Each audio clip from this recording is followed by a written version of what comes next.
My name is Cameisha Byfield, and today I will be sharing my story about my encounter with my abuser in a domestic violence situation. I met my abuser when I was in high school, and when I first met him, of course, he wasn't in high school, he was already out of school. He seemed very charming, very sweet. I fell for it, and we started dating, and it was pretty good at first. Everything was going well until I can remember clearly one day he asked me a question, and when he asked me a question, I responded to him, and he insisted that I was lying, which I wasn't. And so after that, everything brushed off, and he said to me, let's go somewhere to a secluded location just to spend some time together. And I was like, okay, because everything seemed normal. He didn't seem angry or anything. And when I got to the location, it was one of his friends' place. And when we got there, as soon as we got there,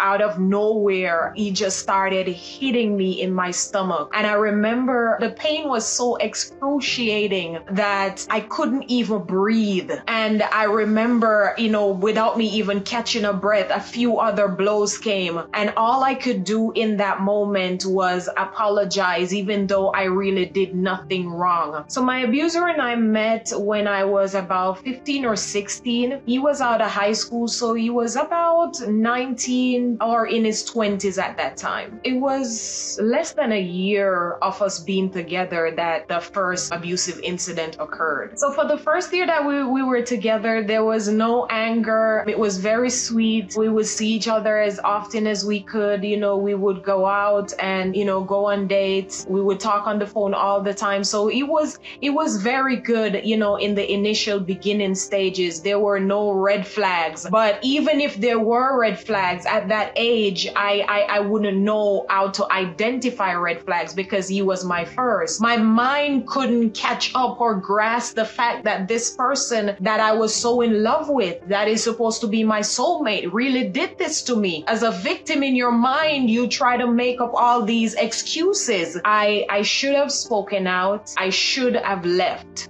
at that very first instant, because a lot of times as victims, we convince ourselves that abusers are gonna change without them giving any indication of steps being taken to change. So the person remains the same, everything goes on as usual, and it's just swept under the rug. Nothing really changed apart from after the abuse. And I remember now, after the abuse that first time, what he did after that was, he got intimate with me right after he finished abusing me. So that now was his way, I believe, of charming me into silence. I never grew up with violence in my home. My mom and my dad, I never saw them, in a domestic violence situation. I have never encountered that. And so when I got into that kind of relationship, I really didn't know how to deal with it. I wasn't taught domestic violence growing up in Jamaica. And so when it occurred, I didn't even know that I was a victim of domestic violence. And that might sound cliche to some persons, but it's the truth. I didn't know I was being abused. I know that he hit me, but I didn't know that he actually had a name. That, listen, you are a victim of domestic violence, and this thing can become deadly, and you need to get out. So after that, we went back, still in a relationship. He apologized, accepted his apology, and for the next 4 years, the abuse continued on and off. And it was like for simple things, like if I took up his phone and went in his phone and realized that, hey, he was cheating, because he used to cheat. And I would say, hey, what is this? And he would abuse me for looking into his phone when he was the one that was cheating. Like, don't go into my phone. And one thing I realized now looking back that he always did, he always would hit me in places that was not visible. So nobody would know because there were no scars. So after a few years of the abuse, we were still going on, still in a relationship. He was still trying to convince me that, hey, I want you to be my wife. You're my family. ugly, I love you. And I believed all of those lies. He came to me and he said to me that, hey, I want us to have a child. Thinking that I was so in love with this man, in my mind, I'm thinking that, well, if we have a child together, then things would get better. We would get married and the abuse would stop. This would just show him how much I love him. And so, he would be a changed person. But I got pregnant, and during my pregnancy, I'm not quite sure if he abused me while I was pregnant. I don't believe he did. But I remember after my daughter was born, years after, he hit me one time in front of my child. And for me, that was like the first instance of a wake-up call for me, because now a child is involved. So after my daughter was born, it was about a year, of things going smoothly. And then after that, I found out that he was cheating on me. So I approached him about it, and the abuse started again. You're not supposed to be going into my phone. And so now I am the one that is the bad person. I'm the one that's in the wrong. And so I am the one that gets punished for discovering that he is cheating when, like, we have a child together. We're building a life together. And now you had me believing that you were a changed person. So now you're bringing me back to that trauma. I found this out through his phone, through text messages. So I went to him, I confronted him, and I'm like, what is this? What's going on? Like, we have a child together. We're planning a future together. He got really upset. He kept telling me not to go into his phone. So he was not trying to justify the fact that, hey, I did something wrong, or there wasn't even an apology, or there was no remorse for what he did. Right there and then, he got so mad that, he started hitting me. He hit me in my stomach. He would hit me in my side, and, and he would sit over me. When he was hitting me, he would sit over me. And so there was no way for me to really, escape. And back then I was really small. So I didn't even have the strength to really even fight with him. And so, I just had to lay there. And the only thing I could think about in that moment is just tell him, listen, I'm sorry. So after I moved out, after I mustered the courage to move out, one day he called me and he said to me that, he wanted to see your daughter. For me, that was innocent. I was going to his sister's house. So I'm like, okay, I'll be safe. And so I brought my daughter to his sister's house, and he met me there. And we had a disagreement. I don't quite remember what the disagreement was, but I remember that I was outside at his sister's house and my daughter was there. She was playing, and he got upset and he hit me right in front of my daughter. And even though she was so young at that time, she was between 1 to 2 years old, she didn't understand what was going on. But for me, when a child is involved, that becomes more serious than when you're the only one that's in an abusive situation. So there, it just strengthened the fact that this is something that I don't want, a situation that I no longer want to be in. And I remember I said to him, how can you hit me in front of my child? And even his sister was like, why are you doing this? The baby is right here. And for me, that was just like an even greater wake-up call for me, because I'm like, hey, I have to get away from this man, because now I have a child involved and I'm putting my child in danger. So after that, what happened was I just told him that I didn't want the relationship anymore. I moved out and I was living in Kingston. I believe about a month or two passed, and he called me up one day and he told me that he had a bike for my daughter. I was like, okay, I can pick up the bike. So he told me to meet him in a public area. So I'm like, okay, this is okay, because of course, it's for my daughter, it's his child. So of course, I'm going to pick it up, because it was my day off. It was a Saturday. I was going to see my daughter. And so when I got to where he was, I realized he didn't have the bike with him. And so he came over to me, he gave me a bag, and he said, hold this for me. I looked in the bag, and when I looked in the bag, it was a 9mm. And he walked up to me and he whispered in my ears, he said, if you make a sound, I will kill you. He took my phone away because he's like, I'm not going to allow you to call anyone. And he told me to get on a bus. So we got on the bus and we got to another location, because we had to take 2 buses to get to his house, because what he wanted to do was try to get me to his house. So when I got off the first bus and we got to another location to board another cab to go to his house, I told him, I am not going with you. And I remember we started fighting in the street. And as soon as I got into the house, he started hitting me in my knees with the bottle. And he tied both my legs, and he tied my hands, and he put something over my my mouth. And I remember he looked into my eyes and he said to me, he said that there are 16 bullets in my gun and your name is written on all of them. He said, I'm gonna kill you and I'm gonna throw you into a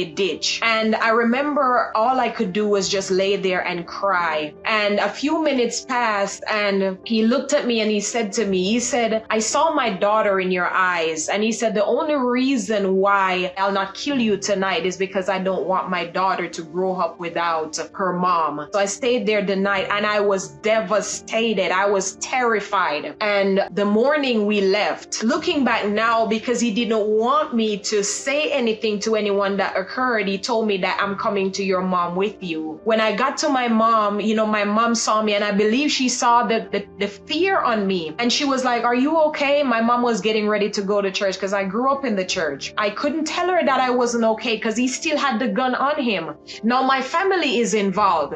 Now I have to keep silent because now I'm trying to protect my family because I don't know what he's gonna do if I speak out that this happened. And so I just told my mom that, hey, I'm okay. And he left the evening. I texted him the evening and I said to him, I said, I won't tell anyone what happened. I said, I just want you to leave me alone. I don't want to be with you anymore. And so a few weeks passed and, he didn't bother me. One Saturday, I was going to my mom again to see my daughter because I will always buy groceries for her. And so that Saturday, I was getting ready to go to my mom and I was in, we call it Spanish Town. And he somehow saw me and he came up to me out of nowhere. I don't know where he was coming from. We never spoke like, I'm going to be here. You're going to be here. He just came out of nowhere and he's like, what are you doing here? You should be home with my daughter. I believe I was talking to a friend, a male friend at that time. So I'm not sure if that's what got him upset. So he grabbed my phone away and he said that I'm going to go for my daughter. I'm going to go have her to come and live with me. And so he grabbed my phone and I couldn't call my mom to let her know that, hey, he's coming up there to snatch my daughter. And so at that point, I'm just like, oh my gosh, what do I do? And so I remember I went to the police station and I told them everything that had happened a week or two ago,